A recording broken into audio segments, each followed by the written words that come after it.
तो जब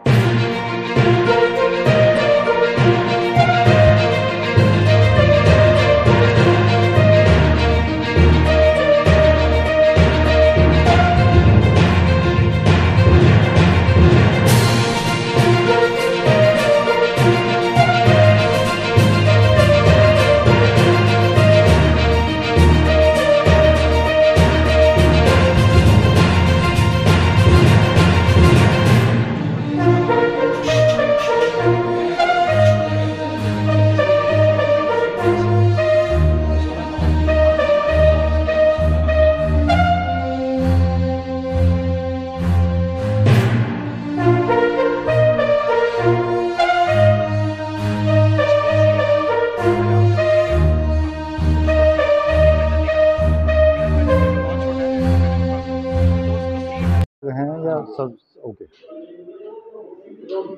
सर आपका नाम? मैं doctor Sanjay Jakhar, existing national president Ayurveda federation of India and founder and medical director Jakhar Hospital Ashtang Ayurved Multispecialty and Panchkarma Center situated at Rohtak, Haryana, which is NABH accredited hospital. We run NABH accredited hospital. Sir जानना चाहेंगे, आज जैसे यहाँ एक programme चल रहा है, सभी उसमें वैद्य बुलाए गए हैं, तो क्या ये प्रोग्राम है? इस प्रोग्राम के बारे में थोड़ा सा देखिए, प्रॉक्टोकॉन 30 ये सौभाग्य की बात है कि जितने भी आयुर्वेदिक जो सर्जन जो हैं, खासतौर से जो एनोरेक्टल सर्जरी, एनोरेक्टल का मतलब जो गुदा रोग से संबंधित जो व्याधियाँ जो होती हैं, उनमें जो एक सर्जिकल अप्रोच और आयुर्वेद में एक खूबसूरती है। इतने सालों से हमारे जितने भी हमारे आचार्य जो थे, और ख़ास तौर से जो फादर ऑफ सर्जरी जो हैं वो आचार्य सुश्रुत, और उस टाइम से ये सर्जरी जो चल रही हैं, और क्षार सूत्र one of the best procedure in anorectal diseases. तो वो ये सारे के सारे जितने भी हमारे जो सर्जन हैं आयुर्वेदा से, वो सारे आज इकट्ठे हुए हैं और अपने विचार साझा कर रहे हैं, अपने एक्सपीरियंसेस साझा कर रहे हैं, जिससे कि आने वाली जो जनरेशन जो है, आने वाले जितने भी हमारे जो आयुर्वेदिक जो डॉक्टर्स जो हैं, वो बहुत ही कॉन्फिडेंस के साथ आयुर्वेद के अंदर काम करें और ख़ासतौर से सर्जरी में काम करें। जैसे कि अभी अभी हमें अब कुछ डॉक्टरों से हमारी बात हुई, उन्होंने क्षार सूत्र जो है इनकी शल्य चिकित्सा बताई है। इसके अलावा भी और आयुर्वेद में किस तरह के शल्य चिकित्सा की जाती है? देखिए, आयुर्वेद में जो पोस्ट ग्रेजुएशन जो है वो सर्जरी में होती है, और पीछे सरकार ने दोबारा से एक बार नोटिफिकेशन जारी किया था कि कम से कम 52 से 54 जो सर्जरीज जो हैं, जनरल सर्जरीज जो हैं, वो परफॉर्म की जा सकती हैं। तो हमारे जितने भी आयुर्वेदिक जो सर्जन जो हैं, आप उनके पास जा सकते हैं, और अगर वो सर्जरी से रिलेटेड जो भी प्रोसीजर जो हैं वो इजीली परफॉर्म करेंगे और आपको स्वास्थ्य लाभ देंगे। जो जो आयुर्वेदिक डॉक्टरों के लिए आपका एक ये चल रहा है, उसको किस तरीके से आगे आप डेवलप करना चाहते हैं, और किस तरीके की आगे का आपका कार्यक्रम रहेगा? देखिए, हमारा सबसे इम्पॉर्टेंट है जनहित के लिए काम करना, लोगों के स्वास्थ्य का लाभ देना। और आयुर्वेद में ना केवल सर्जरी, आप ये देखिए, मुझे कहते हुए बड़ा गर्व भी महसूस हो रहा है कि जितने भी जो ट्रेडिशनल जो सर्जरी जो होती हैं, उनमें कॉम्प्लिकेशंस के चांसेस ज़्यादा होते हैं, और ख़ास तौर से गुदा के जो रोग जो होते हैं, चाहे वो फिस्टुला इनैनो है, भगंदर जिसको हम कहते हैं, फिशर्स कहते हैं जिसमें जख्म हो जाते हैं, तो उसमें रिकरेंस रेट बहुत होता है जनरल सर्जरी के अंदर। तो उस तरह के जो केसेस जो होते हैं, उनमें जब हम क्षार सूत्र का इस्तेमाल करते हैं, तो उसमें बहुत बढ़िया ना केवल रिस्पॉन्स मिलता है कि रिकरेंस के चांसेस नहीं होते। ये एक बड़ी इंपॉर्टेंट चीज़ है, और प्रयास हमारा ये रहेगा कि आने वाले टाइम के अंदर आयुर्वेद के बहुत सारे आयाम हैं। ये तो सिर्फ एक आयाम आप देख रहे हैं जिसमें कि सर्जरी के जो प्रोसीजर्स हैं उनके बारे में। अदरवाइज पंचकर्मा आयुर्वेद के अंदर एक बेहतर आपका शोधन कर्म के लिए होता है, जो आपके शरीर के जितने टॉक्सिन्स जो हैं वो एक्यूमुलेट जो होते हैं, उनका एक तरह से सफाई करना, वो पंचकर्मा के माध्यम से है।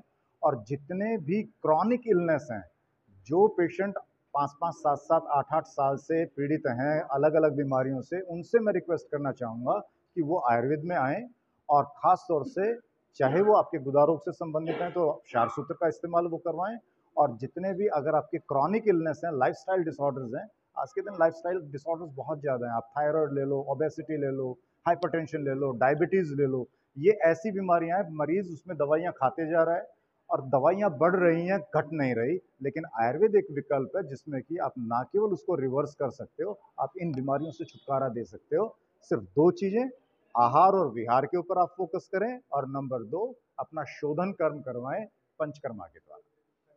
आराम मिल जाता है। आयुर्वेद में जो महिलाएं ज़्यादा लेकर आती हैं परेशानियां, वो प्रेगनेंसी के दौरान पाइल्स और फिशर बहुत कॉमन है, ये सब समस्याएं लेके आती हैं।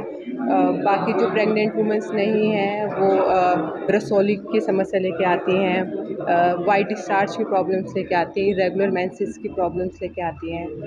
अलग अलग बीमारी की अलग अलग ट्रीटमेंट है और उसमें अलग अलग टाइम लगता है। जैसे कि मान लीजिए फिशर है, फिशर में उनको दवाई देके 1 महीने में आराम मिल जाता है।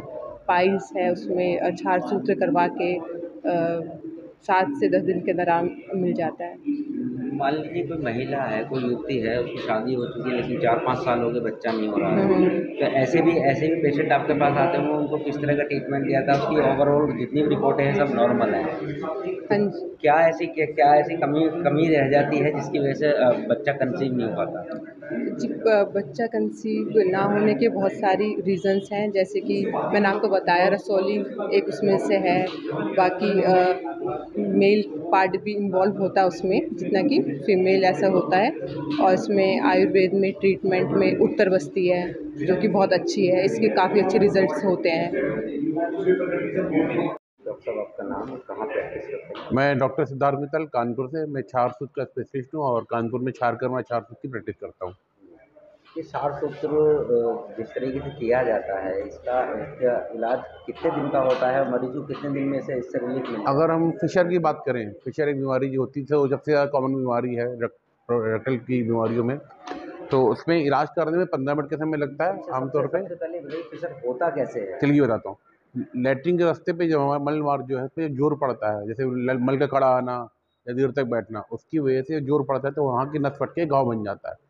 वो घाव बनने से वहाँ पे दर्द जलन की शिकायत रहती है और जो जोर पड़ता है मल तक के समय तो वहाँ से खून आता है, तो मरीज को बहुत दर्द होता है, खून आता है। ये फिशर की प्रॉब्लम है, जो कि सबसे ज़्यादा जो पाइल्स या जो रेक्टल प्रॉब्लम जो भी हैं, प्रोक्टोलॉजी प्रॉब्लम जो है, इनमें सबसे कॉमन है फिशर, जो कि कह सकते हैं कि धरती की लगभग 30% जनता को कभी ना कभी जीवन में चाहे एक दिन की हल्की सी आए, आती ज़रूर है। तो फिशर में हम करते हैं, जैसे छारसूत्र करते हैं, तो उसका सबसे कॉमन चीज़ ये है कि जो छारसूत्र करते हैं तो उसका जो टाइम है, ट्रीट करने का टाइम है, जो ऑपरेट करने का टाइम है, जो वो लगभग है 10 से 15 मिनट का, और ठीक होने में मरीज को 2 से 3 हफ्ते लगते हैं, पर कोई बेड रेस्ट नहीं करना पड़ता। मतलब 15 मिनट का इलाज करा के मरीज अपने घर जाए, घर जाकर 1 घंटे बाद अपने सारे काम पे लगे, परंतु पूरा आराम आने में 2 से 3 हफ्ते का समय लगता है। इन सब बीमारियों से किस तरह से बचा जा सकता है? जैसे बवासीर है, फिशर है, फिस्टुला है। गुदा रोग की कोई भी बीमारी से बचने के लिए एक फॉर्मूला होता है, उसको बोलते हैं टोन। टोन फार्मूला का यूज करेंगे तो किसी को नहीं होगी। टोन फार्मूला 4 अक्षर है, TONE।